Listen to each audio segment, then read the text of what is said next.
بسم اللہ الرحمن الرحیم۔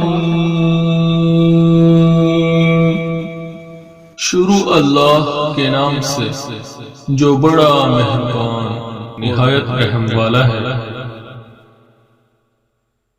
السلام علیکم ورحمۃ اللہ وبرکاتہ۔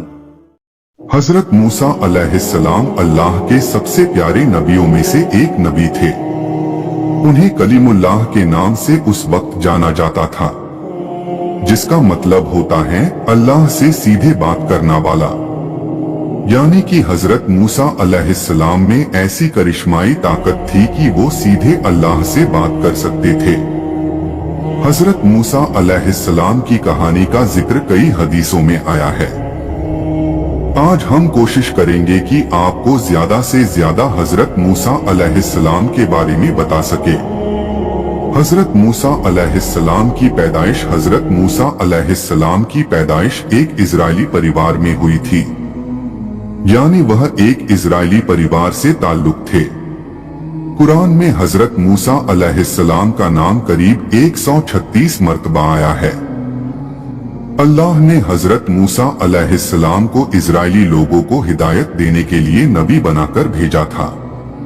اس وقت وہاں کے لوگ فرعون کی پوجا کرتے تھے۔ فرعون مصر کا ایک طاقتور بادشاہ تھا۔ لوگ اللہ کو نہ مان کر فرعون کو ہی خدا مانتے تھے۔